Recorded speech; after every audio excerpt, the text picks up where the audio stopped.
এটা কি বানাচ্ছেন আপনি? এটা বানাচ্ছি মোগলাই পরোটা। ও, তো এটাতে কি কি দিয়েছেন? এটাতে আপনার প্রথমে একটি রুটির মতো বেলতে হবে। তো বেলার পর তারপর করতে পারেন, ময়দা দিয়ে করতে পারেন।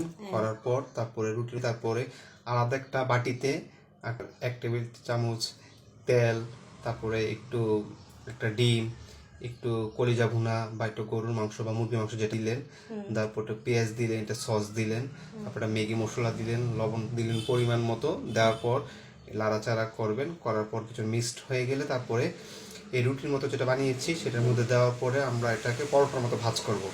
ভাজ করার পর আমরা যখন তেল দেবো কড়াইয়াতে, তখন তেল দেওয়ার পর এটা আমরা ছেড়ে দেবো। জাল দিয়ে আস্তে আস্তে হবে, তখন হয়ে যাবে আমাদের স্পেশাল চিকেন এবং এগ ম্যাগি, আপনার এটা কি কি বলে, মোগলাই পরোটা। তো এটা কিভাবে ভাজ করতে হয় একটু হ্যাঁ, দেখাচ্ছি। ভাজটা করে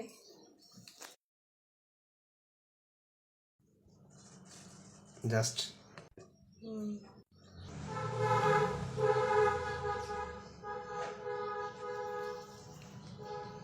দর্শক, এইভাবেই পরোটাটা ভাজ করতে হয় যেন মশলাটা ভিতরে থেকে বের হয়ে চলে না আসে।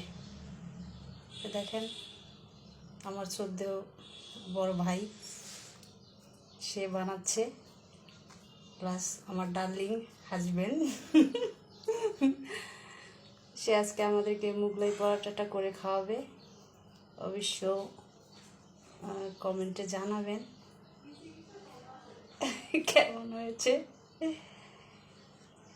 লাইক, কমেন্ট, শেয়ার করবেন।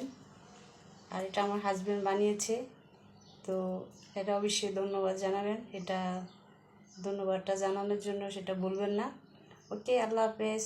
তো ভাজার পরে আবার বাকি অংশ দেখাবো। মোগলাইটা ভাজি করা হচ্ছে, অবশ্য পুরোপুরি হয় নাই, তো ভাজি করার পরে এরকম কালার আসছে।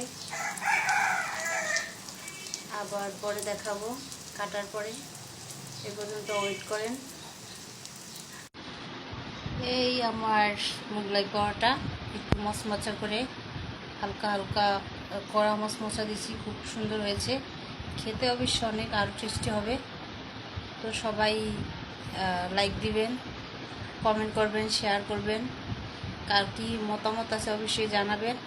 আর এটা কীভাবে বানাতে হয় কেউ যদি জানতে চান অবশ্যই কমেন্ট করে জানাবেন, তো বলে দিব। ওকে, আল্লাহ হাফেজ, সবাই ভালো থাকবেন।